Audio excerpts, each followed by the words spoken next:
तुम लोगों ने मुझे नौकरानी समझा हुआ है क्या कि घर का हर काम मैं ही करूं? तुम्हारी माँ ना एक नंबर की कामचोर हो गई है जो ये सब काम करना ही नहीं चाहती। तुम फिक्र मत करो, मैं अभी जाकर माँ से बात करता हूँ। सुधीर अपनी माँ के कमरे में जाता है। माँ, तुम्हें सपना ने कितनी बार कहा है, जाओ जाकर बर्तन धो दो। तुम इतना से काम नहीं कर सकती क्या? बेटा, अब मेरी उम्र हो गई है और मुझसे ये अब घर के काम और नहीं होते। मेरे घुटनों और कमर में दर्द रहता है। तभी वहां सपना आ जाती है और वो उनकी सारी बातें सुन लेती है। हा, ये बहाने ना जरा कम बनाए करो। मैं अच्छी तरह जानती हूँ आपको, जब आप अपनी सहेलियों के साथ पार्क में घूमने जाते हो तब आपके घुटनों में दर्द नहीं कि कमर और घुटने दुखने लगते हैं। बहू, मैंने सारी उम्र काम ही किया है और तुम्हें इतना ही लगता है तो एक काम वाली रख लो। हाँ, हमारे पास तो जैसे पैसों का पेड़ लगा हुआ है ना, और जब मेरे पास घर में आप हो काम करवाने के लिए तो हम क्यों काम वाली लगवाएं? अब चुपचाप जाकर बर्तन धोइए। बेचारी कौशल्या अपने बेटे और बहू के आगे अकेली पड़ जाती है और न चाहते हुए भी उसे जाकर बर्तन धोने पड़ते हैं। सपना कौशल्या की इकलौती बहू थी, लेकिन फिर भी वो उसके साथ बड़ा बुरा व्यवहार करती थी। अगले दिन, बहू 10 बज गए हैं, नाश्ता बन गया है तो दे दो, मुझे दवाई भी लेनी है। सपना रसोई से चिल्लाती है। हाँ, ला रही हूँ। इस बुढ़िया से ना 2 मिनट का सब्र भी नहीं होता। ये लो नाश्ता। लेकिन बहू, ये तो सिर्फ सूखी रोटी है, सब्जी कहाँ है? इस सूखी रोटी को मैं कैसे खाऊं? आपको ये सूखी रोटी नसीब हो रही है ना, वही काफी है। मैंने सब्जी बनाई थी लेकिन वो सुधीर जी ऑफिस ले गए, और चटनी का तो अभी नाम भी मत लेना। जानती है ना टमाटर क्या भाव चल रहे हैं। बहू, थोड़ी सी चाय ही दे दे, उसी में डुबो कर खा लूंगी। उफ, इस बुढ़िया ने भी नाक में दम कर रखा है। ठीक है, लाती हूँ। 2 रोटी भी चैन से नहीं खाई जा रही इनसे।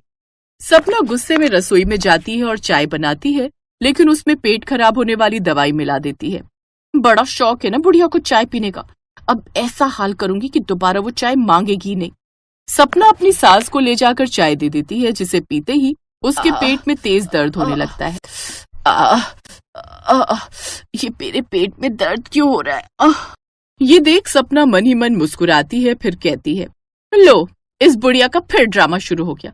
मैं अच्छे से जानती हूँ खाने के बाद बर्तन ना धोने का नाटक है ये, लेकिन आज कोई बहाना नहीं चलेगा। चलो जाओ और जाकर बर्तन धो दो। अब मैं अपने कमरे में जा रही हूँ आराम करने। कौशल्या अपनी बहू के आगे कुछ नहीं कह पाती, जिसके बाद वो बर्तन धोने लगती है।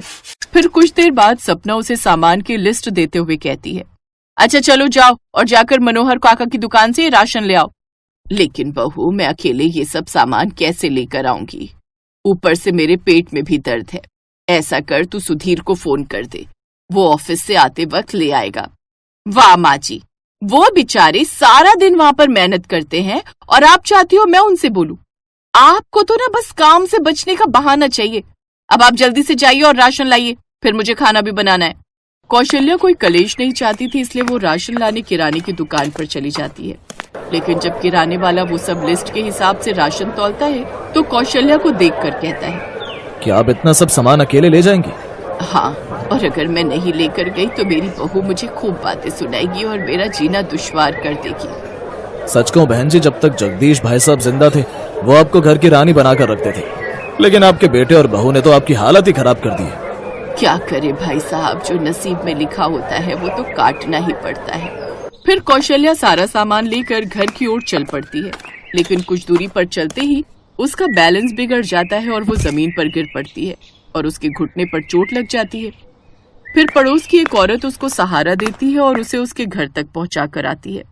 उसके जाते ही सपना कौशल्या पर फिर चिल्लाने लगती है, अच्छे से जानती हूँ मैं ये सब आपके ड्रामे होते हैं, जानबूझकर गिरी होंगी लोगों की हमदर्दी पाने के लिए। अब जाइए और ये बैंगन मुझे काट कर दीजिए।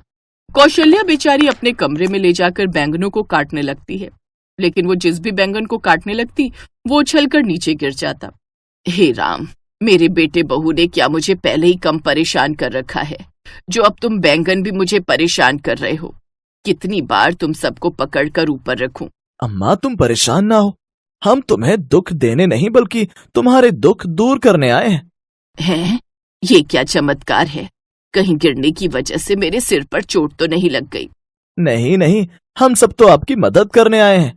कल जब हम आपकी रसोई में आए थे तब हमने देखा कि आपके बेटा बहू आपके साथ कितना बुरा व्यवहार करते हैं, और हमने तो ये भी देखा कि आपकी बहू ने ही आपकी चाय में पेट दर्द की दवाई मिलाई थी। क्या मेरी बहू ने दवाई मिलाई थी?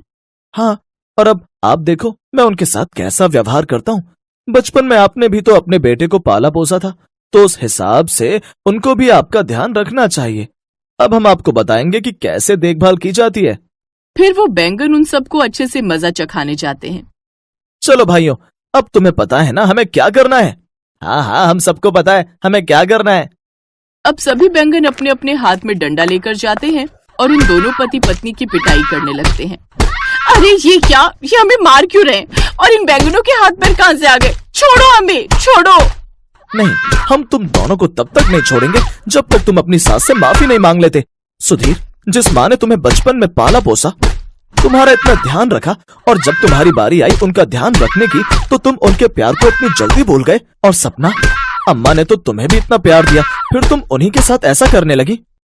ठीक है, हम उनसे माफी मांगने के लिए तैयार हैं। अब हमें छोड़ दो, हमसे गलती हो गई। हाँ, हमसे गलती हो गई जो हमने माँ जी पर इतने अत्याचार किए। कौशल्या उन दोनों को माफ कर देती है, जिसके बाद उसके बेटे बहू भी उसके साथ अच्छे से रहने लगते हैं। साथ ही वो जादुई बैंगन भी उनकी मदद करते हैं। वो सब उनसे जो भी मांगते वो सब जादुई बैंगन उन्हें प्रकट करके दे देते। अब झट से जादू से सारे बर्तन भी धुल जाते और तरह तरह के पकवान भी उन सबको खाने को मिल जाते। अब वो सब खुशी खुशी रहते।